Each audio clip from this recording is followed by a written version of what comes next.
take a stack of source materials, filter out the noise, and really extract the unforgettable nuggets of knowledge.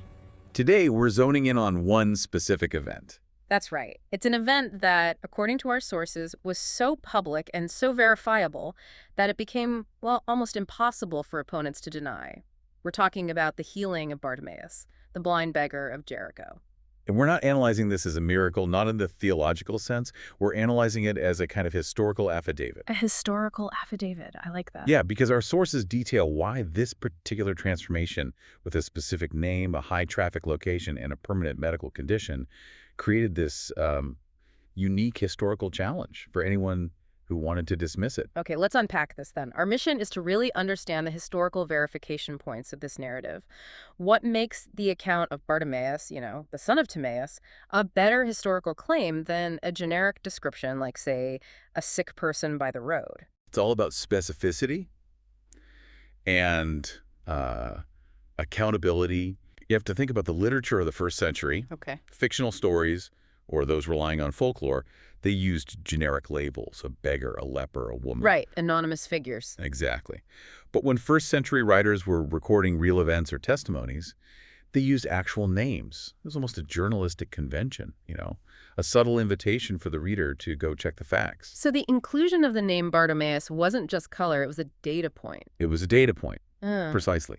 And more than that, the name itself is significant. Bartimaeus is Aramaic for Bartimaeus, meaning son of Timaeus. So they even include his father's name. And that suggests the purpose was to establish legitimacy, a clear identity marker. Even a beggar, at the absolute bottom of the social ladder, clung to that lineage to exist in the public record. And that implies that when this story was written down, maybe decades later, someone in the early Christian movement, or even just in the Jericho community, might still have known him. That's the critical historical theory. He wasn't some random stranger who was healed and then just vanished. The survival of both names suggests that Bartimaeus became a walking testimony within that new movement.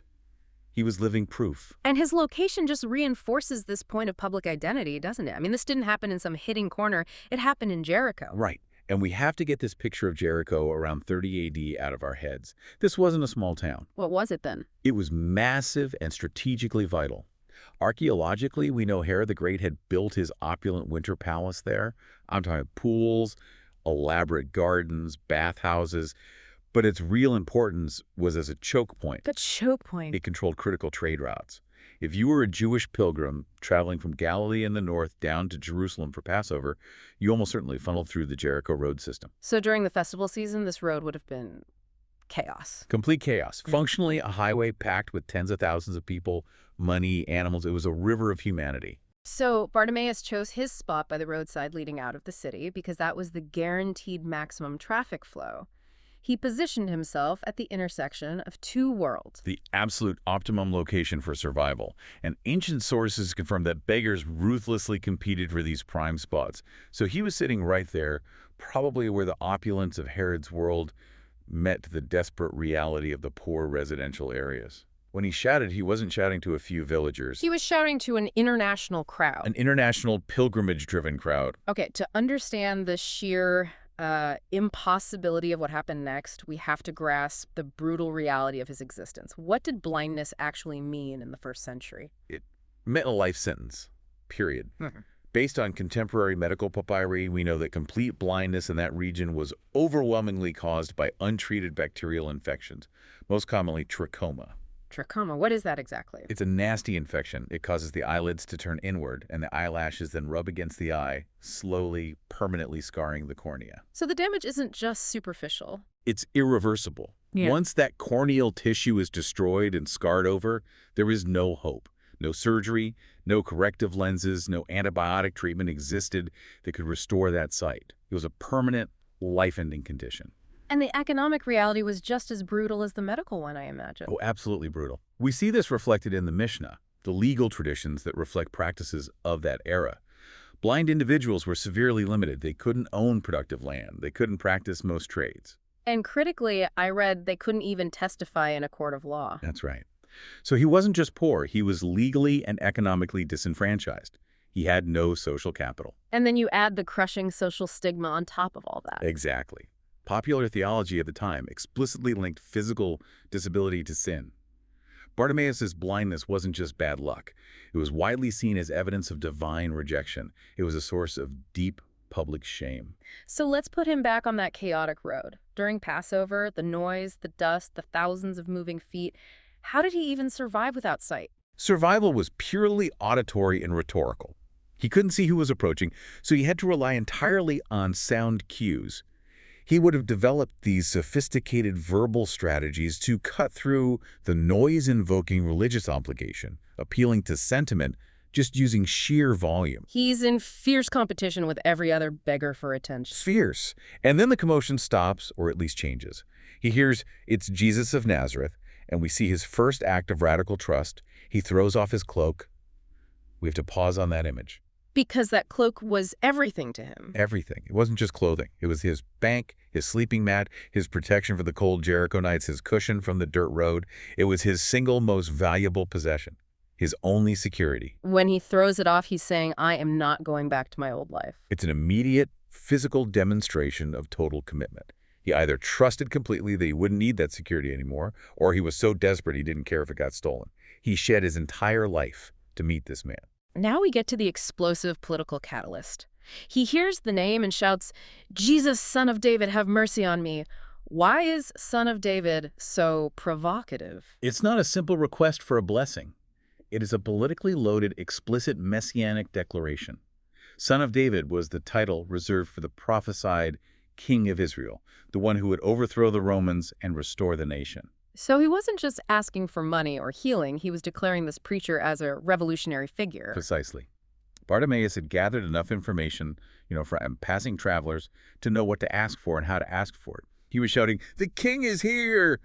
in the middle of a Roman-controlled zone during the most sensitive political holiday of the year. No wonder the crowd reacted so sternly, telling him to be quiet. They understood the danger instantly.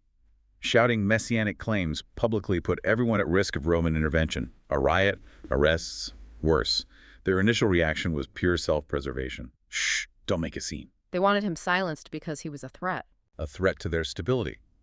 But Bartimaeus shouts even louder. And then Jesus stops. And that single act instantly reverses his entire social standing. It's an incredible social reversal. Profound. The same people who had just dismissed and shamed him are now suddenly his biggest supporters. Take heart, get up, he's calling you. He goes from being a public nuisance to being the honored center of attention. And Jesus asks this question that honestly sounds a bit absurd.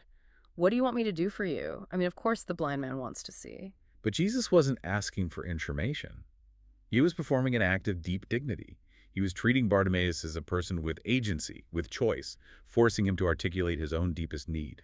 It was recognition before healing. And the specific words Bartimaeus uses in his reply are really revealing. They are. He says Rabboni, which translates to something like my respected master. Wow. It's a term loaded with personal trust, far more intimate than just rabbi. And when he asks to recover his sight, the Greek is anabalpol, which implies restoring something that was lost. He's asking to be made whole again. Let's get to the physical core of the historical claim. The result. Jesus says, go, your faith has healed you. And the text says he received his sight immediately. And this word immediately is the hinge that the whole historical claim rests on. Where? If his blindness was from destroyed corneal tissue, the result defies documented medical possibility. But the challenge goes even deeper than that. You're talking about the neurological challenge of sight, not just the physical eyes. Exactly. Even if the eyes were instantly repaired, there's a complex phenomenon we now call cortical blindness recovery. When someone's been blind for years, the visual centers of the brain, they sort of atrophy, they get repurposed. So if sight is suddenly restored, the brain doesn't know what to do with the information. Right. The person doesn't see a clear world. They see a chaos of light and shapes and stimulus that they can't interpret. They might see a shape, but they wouldn't recognize it as a table or a face. It takes months of therapy to learn how to see. But Bartimaeus was immediately functional. Immediately functional, walking, seeing, following. The healing, as it's recorded, bypassed weeks or months of necessary rehabilitation. That's what makes the historical claim so jarring. Which brings us back to the verification points and something called the embarrassment criterion. Help us understand what that means for historians. The embarrassment criterion is a crucial tool. It basically says that historians find claims more credible if they include specific, verifiable details that might have been inconvenient or, well, embarrassing to the author. In this case, Bartimaeus' name and location were easily checked. Why would that be embarrassing? Because if Mark, writing his gospel around 65 AD, includes the name Bartimaeus, son of Timaeus, and someone in Jericho could say, wait, I know that guy, he's still blind, the entire story collapses. He's inviting refutation by being so specific. He is. The fact that the name and the story survived suggests the detail was just too well known and too public to be altered or removed. And the historical silence from opponents kind of supports this, doesn't it? It does. While critics of Jesus disputed his authority or his interpretation of the law, they generally did not deny the fact of his public healings. The absence of a counterclaim, that Bartimaeus was a fraud or that it never happened, it's very telling. And Bartimaeus didn't just regain his sight and go home. He became a follower. The text says he followed Jesus on the road. The Greek is hodos. It means both the literal road leading to Jerusalem and the metaphorical journey of discipleship. This wasn't a casual decision. It was a total life overhaul. And just think about the immense economic sacrifice of that choice. He threw off his cloak and walked away from his entire livelihood. It was a choice between security and uncertainty. Begging, however desperate, was a guaranteed, if meager, income. Following Jesus meant trading that security, his entire identity, for radical vulnerability, moving toward the political danger zone of Jerusalem. And the timing of this just maximized the political impact. Absolutely critical. This public healing was a declaration just days before Jesus entered Jerusalem, David's city. It gave the crowds this powerful, recent, highly visible piece of evidence supporting the messianic claim. Bartimaeus' transformation fueled the shouts of the crowd when Jesus entered the city. You could say that.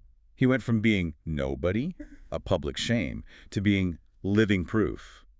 His identity mattered because his transformation was impossible to ignore. That is a deep dive. So let's bring it all back together. Let's summarize the 4 key elements that made this healing so historically unassailable, as you put it. Okay, first you have the named witness, Bartimaeus, son of Timaeus.